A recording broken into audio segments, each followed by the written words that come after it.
to the delegates and participants from the logistics community, our partners and stakeholders in the transportation security sector. Some of them are here today. My personnel from the Office of Transportation Security, may I request you to please stand up to be recognized. Thank you. The organizers of the 2023 Transport and Logistics Expo, ladies and gentlemen, good morning. It is my distinct honor to be part of this historic event. So may I express my gratitude and appreciation to Logisims for inviting the Office for Transportation Security. After more than 2 years of restricted movement due to the pandemic, the world, particularly the Philippines, is once again open to trade and commerce. And this event is a timely kickoff in the resumption of economic activities, especially in the transportation and logistics industry. The lifeblood of our global connectivity and trade, enabling the free movement of people, goods, and services across domestic and national borders. This invitation is a great opportunity for the OTS to integrate and mainstream security as an important and indispensable part of every step in the logistics cycle. The recent development in the evolving threats to the global transportation landscape requires all of us to be prepared. My presentation today will cover the following. Number one, historical accounts of transportation security breaches, an overview of our office, the Office for Transportation Security, as an attached agency to the Department of Transportation, the concepts and strategies towards protecting the logistics supply chain, and number four, our initiatives and future plans and programs to meet the evolving threats in the transportation sector. Allow me to share with you past incidents of attacks that disrupted the transportation sector. The 1976 hijacking of the Philippine Airlines Flight 116, the bombing of PAL Flight 434 on December 11, 1994, the simultaneous Rizal Day bombing on December 30, year 2000, in Luneta, Plaza Ferguson in Manila, in a gasoline station across Dusit Hotel in Makati, in the cargo handling area of the Manila International Airport, and in a bus traversing EDSA, and in the LRT-1, Line 1. The September 11, 2011 terrorist attacks of the World Trade Center and the Pentagon that weaponized the hijacked aircraft. The failed shoe bomber attempt in the year 2001. In the maritime sector, the Super Ferry 14 bombing in 2004. The foiled printer bombing discovered by the U.S. authorities, loaded in different airlines.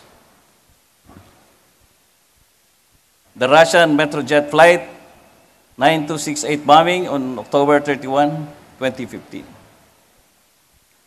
The cost of terrorist attacks in the transportation sector has multifaceted economic impacts. The financial burden affects governments, businesses, and individuals, hindering economic growth, increased expenditures, and eroded investment confidence. Especially, the incident resulted to the unnecessary loss of lives and staggering financial losses. The 9/11 attack alone resulted to an estimated damage amounting to $10 billion.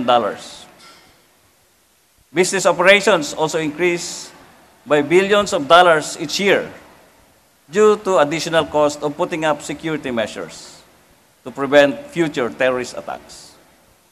After each terrorist incident, there is always an observed decline in the revenue derived from tourism due to fear of travel. Investor confidence is also affected in areas perceived to be unsecured, thereby suspending projected foreign investments. Increased insurance premiums is also a direct result of attacks in the transportation system.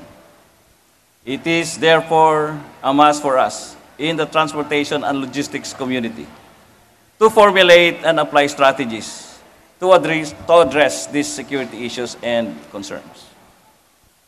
Allow me now to outline the role of the Office for Transportation Security in protecting the transportation system of our country. The Office for Transportation is the designated authority responsible for the security of the civil aviation, maritime, land, and rail transportation. Our mandate under the law cover both regulatory as well as operational. Our core functions include policy and standard setting, where we determine security standards as prescribed by the International Civil Aviation Organization, or the ICAO, and the International Maritime Organization, or the IMO. Number two, oversight and compliance. Based on the standards that we have determined, we also monitor the compliance of all stakeholders in the transportation system through audits, inspections, and tests. Accreditation and training management, where we ensure that all manpower securing the transportation system have the required knowledge and skill to implement the security standards. It is our intention to build a strong community of transportation security professionals. Risk management, where we determine existing threats and vulnerabilities as basis for the adoption of appropriate security measures. We also issue regular and special security alert advisory to assist our stakeholders. And lastly, security screening operations in the aviation sector only. The Philippines, as a contracting state to the Chicago Convention and the SOLAS Convention, adopts international standards set by the International Civil Aviation Organization for Civil Aviation and International Maritime Organization for Maritime. These are translated into local legislation such as Executive Order number 277, which created the Office for Transportation Security as the authority responsible for the implementation of the ICAO standards and recommended practices. Since terror threats are not only confined in the civil aviation industry, Executive Order 311 was issued, expanding the powers and functions of the OTS to the other sectors. To accomplish our mandate, national transportation security programs in all sectors were formulated and adopted. Reflective of our commitment to implement international standards and best practices, these are the National Civil Aviation Security Program, or the NCASP, the National Security Program for Sea Transport and Maritime Infrastructure, or the NSPSTMI, and the National and Land Transportation Security Program, or the NLTSP. I will now delve on the existing threat posed by cyber criminals in the transportation system. As we continue to embrace the role of emerging technology in enhancing the efficiency of our systems and operations, criminal elements are also migrating to the cyberspace in committing their nefarious activities. Our communities and the government, as of today, is barely meeting the challenge posed by cyber criminals.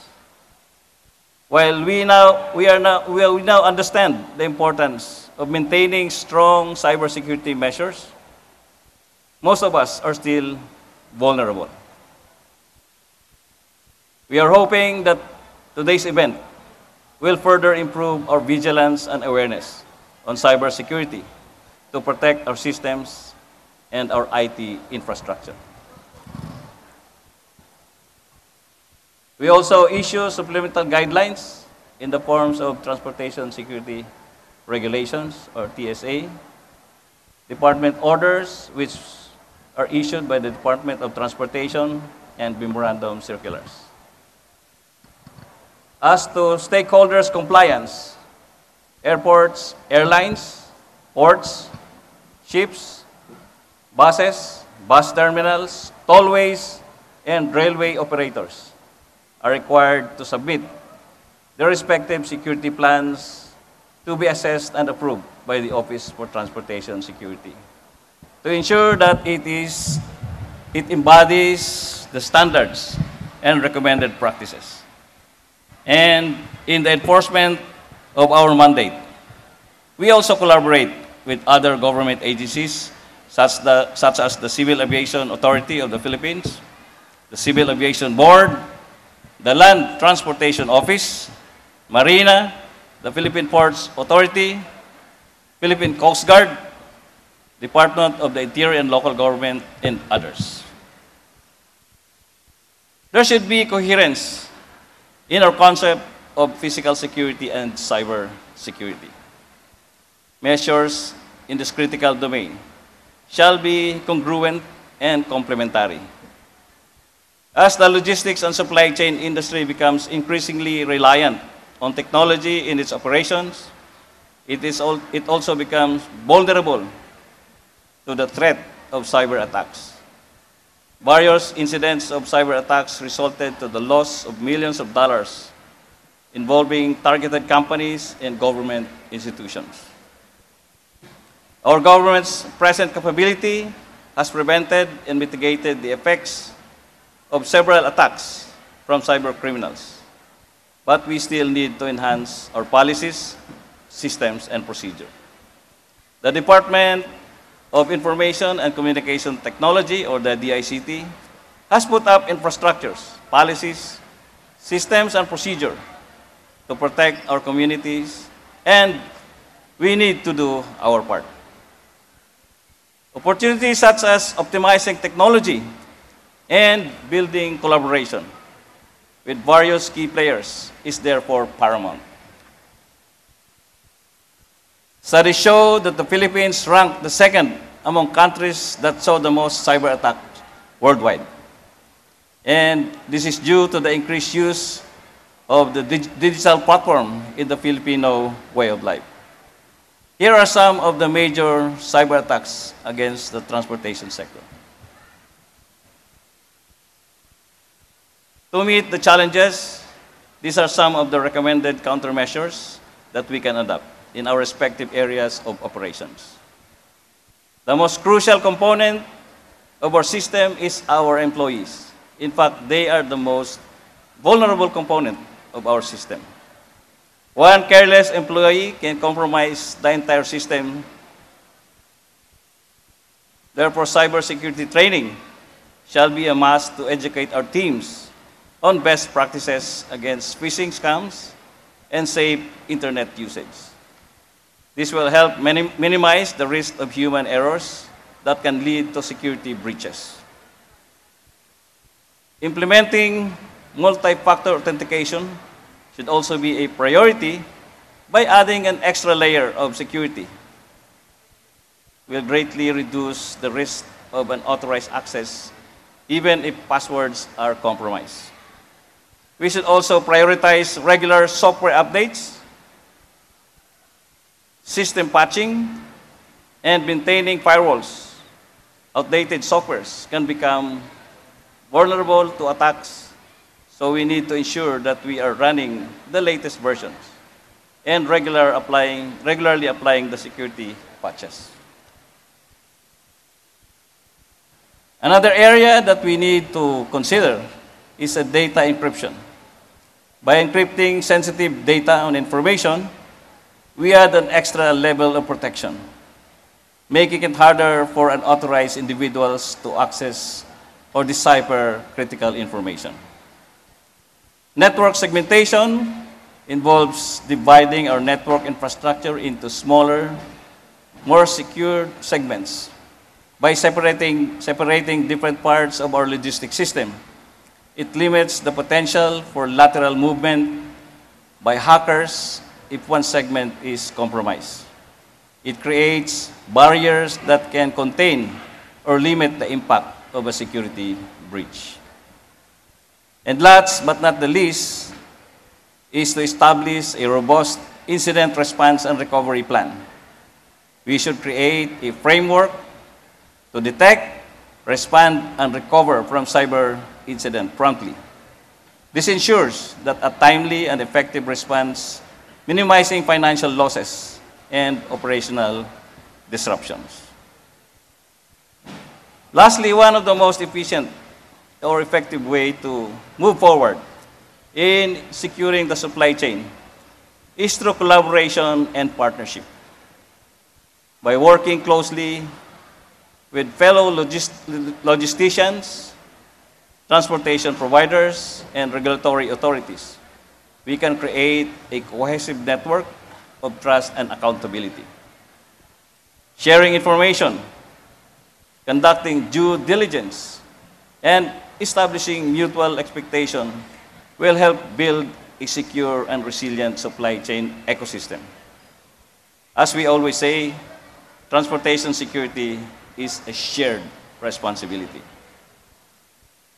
This session may not be enough to discuss more approaches and strategies, but we are hoping to engage everyone after this presentation and in the future. We are now reiterating the commitment of the Office for Transportation Security to build a secure transportation system for this country.